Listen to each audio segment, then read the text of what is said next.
Just a little show and tell. We are reading this book here and talking about it afterwards. And I would say that this guy, he claims that he is arrogant and violent. And he needs people to help him. He really needs people around to help him do the right thing and be the person he wants to be. And he has written 50 books, and at least at last count. And this is he tries to be very controversial and really challenge, your thinking.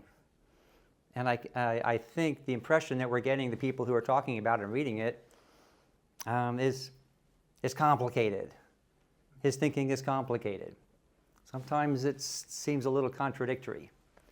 He's talking about heavy things. So that's one thing that we're doing.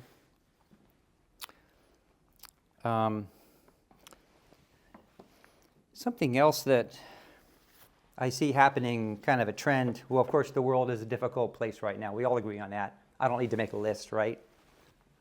Difficult things are happening. And where are we as a church with that? How do we deal with this world that's, we were talking about this last week, I think, doing things locally, charities and things, versus doing things collectively, where we might have an impact on things as a church, collectively, globally. So where do we think local and where do we think globally? And how are we challenged? I think I got this book here, Vision, Proclaiming Christ in a Pluralistic Context. So in this kind of thinking, we're not just one church. We don't just think as one group of people and bound tightly into our own way of thinking, which comes from the past. But we're open. Mennonites are all over the world, and they are an active and practical religion in the present now. And they are looking to talk to people of other different religions and no religions. So they're reaching out. So a culture of people, Anabaptists, that at one time were some of the more insular people. They would go off and form their communities away from the world. Really have changed a lot in recent decades, to where they're really one of the more global kind of thinkers. And they're not just looking inside their own belief system. They're looking to talk to people outside in other belief systems and find out where the common ground is. And they're looking to do things today. So I see that in here. Now, it's not just people from other parts of the world. It's also young people. So different age groups. And we're looking forward. And to look forward, we have to be thinking about the ones coming up in the church. That's the future of the church, period. And I just got the Mennonite publication, Anabaptist World. They sent that to me in the mail. I'm not sure why. But they did. They do that once in a while. And along with it, they have a new group they've started, A Dangerous Faith. And they're going to publish this 3 times a year. And this is really a statement coming from young people. So they're teenagers writing in here. And I can tell you that the words are very challenging. They're talking about action, now, change, kind of confrontation, rethink. So that's where I think we are in the world today. We have to look at things. We have to be ready to look at things and deal with things. We can't just do things the old way and think it's going to work. That doesn't work, and the old thinking may not work either. And in the story of Christ, he asked people to leave it all behind. Leave it all behind, not just your stuff, but your ideas. Leave it all behind, because come with me, and you'll see what happens. And that's quite a challenge, and we can consider that challenge in a little bit. And then the last thing that I was looking at was this little book called The Green Bible. And I lean towards the green side, as you guys probably know. So to me, creation is all one thing, and God is omnipresent. That's kind of my take on it. God's everywhere, and that was also, I think, in some of the scripture today. So somebody put together this green Bible with all kinds of statements from the Old Testament, the New Testament, and modern perspectives, and it's very interesting. One thing that kind of really took me was this saying by Martin Luther King, talking about power. And he says, "The means by which we live have outdistanced the ends for which we live." In other words, the methods don't meet our objectives anymore. Our scientific power has outrun our spiritual power. We have guided missiles and misguided men. So I thought that was kind of I think maybe that defines something about where we are today in this complicated world. So with that, how do we deal with a world that seems to be going astray in so many ways? There are many different symptoms, possible causes. We hear words like fascism, patriarchal system, capitalism, imperialism, colonialism. Many people are obsessing over artificial intelligence or AI. Others are obsessing over climate and biodiversity. So is there some simple way to look at all this? Let's look at some of the readings for today. In Genesis, we see in general, we see different ideas about what the role of humans might be on this earth. Is it to have power, dominion, control, to be the chosen people, the master race, or is it to be loving stewards and servants? I think I know where most of us and the church stand on this today. In Psalms, we see many cases where people are deep into conflict and begging God to wreak vengeance on their enemies. I was looking this up and trying to find something like that, talking about power. And these kind of psalms are called imprecatory psalms. Help me against my enemies. There's lots of them in Psalms. This is not so much about love. In Ephesians 4, it is more about people working together, all parts of the same body. And that's a fundamental concept, that the parts work together to make up the whole. It's fundamental to Christianity. And the idea that we're all leaves on the same vine, which is Christ. So that's kind of a fundamental concept that would go against differences and separations and conflict and power. Everything has to work together. Everything has to collaborate. And then in Matthew, Jesus is talking directly to the church patriarchs, and he's berating them for abusing their powers. And the Bible is complicated. If you look at the whole Bible, it's complicated. Maybe in some ways contradictory. Is it about love? Is it about power?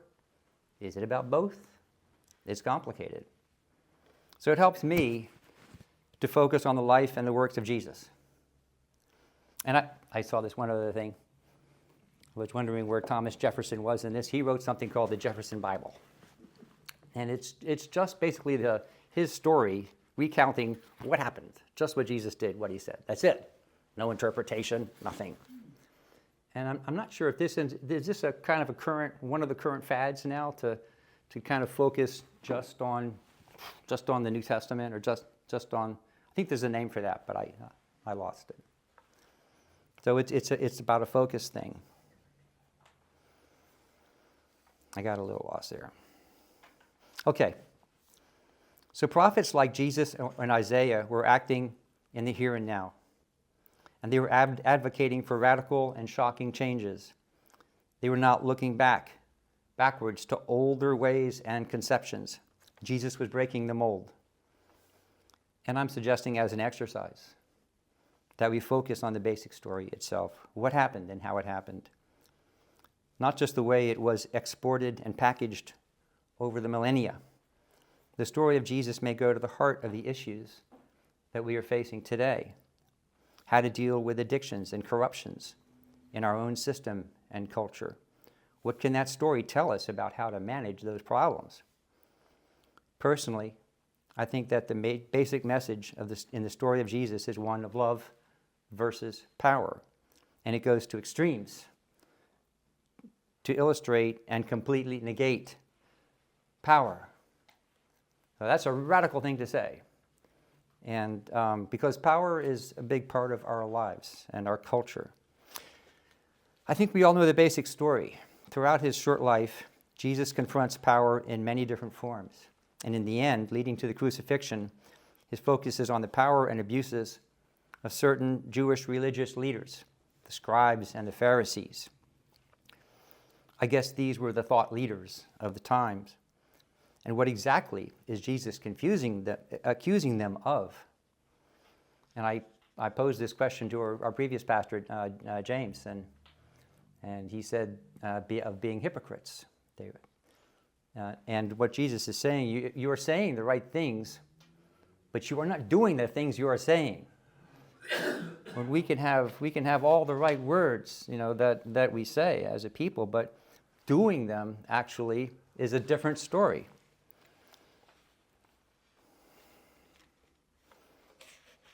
Jesus has vivid accusations to the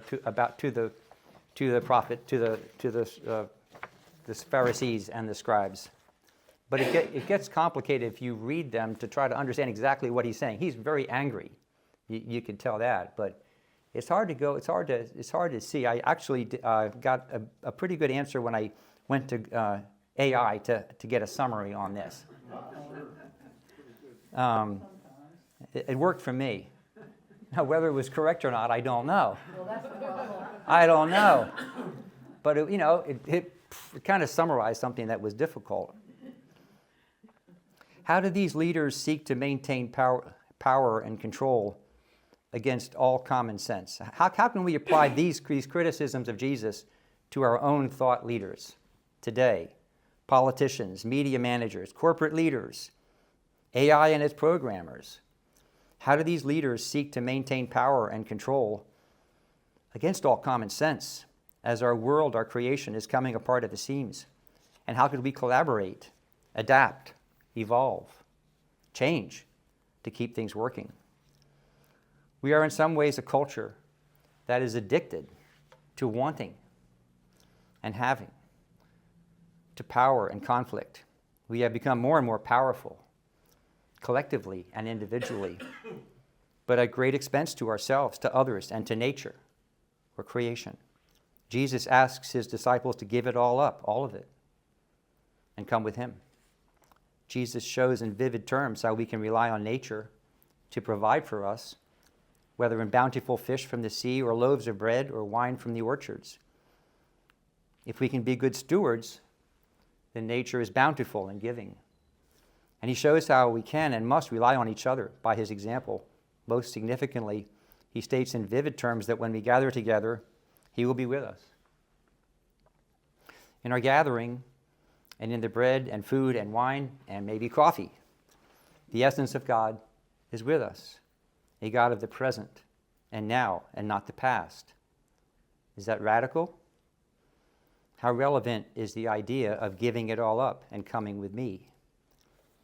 What does that mean today? Is that an old story, kind of a myth from the past? It was kind of colorful and interesting back then. Is that relevant today, the idea of giving it all up? I mean, I'm not ready to give up everything I have and follow somebody. But if you think about it, as I thought about it, it happens. I think about people who are migrating from South America to the U.S. Who may be in debt, and they have whatever they're carrying. I think about my ancestors who got on boats going to America from Ireland. They came as indentured servants. They did not know what they were going to run into. I think about backpackers I met in Colorado, young people who put everything they could into a backpack, and they were going to walk 450 miles from Denver over to Durango on the Colorado Trail. I don't know how they could do that, but they did. They just stopped. What about some people who get married and have to go to another country and leave it all behind? So, you probably have some times. I have some times in my life when I gave it all up and had to go and went someplace different. So something to think about. What would it be like if you had to give it all up today? I think about my car, which is becoming more and more trouble to take care of. What would my life be if I didn't have a car? So anyway, there's something to think about, and I'll try to wrap this up. I'm proposing that we focus on the basic storyline, on the actions and the events of Jesus and his followers in one short and intense lifetime. Before this, of course, is the Old Testament, with ways and means that worked for those times, and may or may not today. And the rest of the New Testament Bible, after the story of Jesus, deals with the spread of the basic story into a faith system or religion. The real story of Jesus by itself is short and simple and clear. It provides, I think, the essential message that could help redeem us today, the application of love versus the addictions of power in all their many forms. I'm hoping that we can explore this topic further as a congregation as we navigate these interesting times together. Thank you.